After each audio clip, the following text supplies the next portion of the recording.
চলুন এই ভিডিওর মাধ্যমে আমরা কালিমায়ে শাহাদাত শিখে নিই। কালিমাতুশ শাহাদা অর্থাৎ আমরা যে কালিমায়ে শাহাদাত বলি এটাই হচ্ছে কালিমাতুশ শাহাদা। আশহাদু আল্লা ইলাহা, আশহাদু অনেকে আছে আশহাদু বলে থাকে, আশহাদু এখানে হবে আশহাদু, হামজা শিন জবর আশ, হা জবর হা, দাল পেশ দু। আশহাদু আল্লা, আল্লা এখানে 3 আলিফ পরিমাণ টানতে হবে।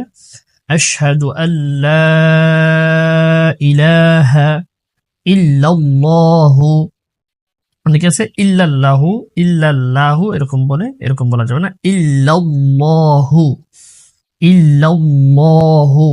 ওয়া আশহাদু আন্না মুহাম্মাদান আবদুহু ওয়া রাসূলুহু, ওয়া আশহাদু আন্না মুহাম্মাদান, মুহাম্মাদান হার উচ্চারণ করতে হবে, মুহাম্মাদান আবদুহু, আবদুহু এখানে আইন রয়েছে, এখানে আইন অনেকে আবদুহু, আবদুহু এরকম বলে, আবে আইন উচ্চারণ করতে হবে, মুহাম্মাদান হা উচ্চারণ করতে হবে, মুহাম্মাদান আবদুহু ওয়া রাসূলুহু। আশহাদু আল্লা ইলাহা ইল্লাল্লাহু ওয়া আশহাদু আন্না মুহাম্মাদান আবদুহু ওয়া রাসূলুহু।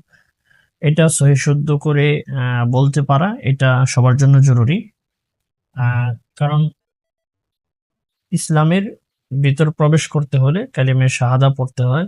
এখন যদি কালিমায়ে শাহাদা যদি আপনার সহিহ শুদ্ধ না হয়, তাহলে আপনার একেবারে শুরু থেকেই যদি আপনার অশুদ্ধ হয়, হ্যাঁ, তাহলে তো এটা হলো না। এটা সকলের জন্য সহিহ শুদ্ধ করে শেখা জরুরি। এটা অর্থ হচ্ছে আমি সাক্ষ্য দিচ্ছি যে আল্লাহ ছাড়া আর কোনো ইলাহ নেই, এবং আমি আরো সাক্ষ্য দিচ্ছি যে হযরত মুহাম্মদ সাল্লাল্লাহু আলাইহি ওয়াসাল্লাম আল্লাহ তাআলার বান্দা ও রাসূল।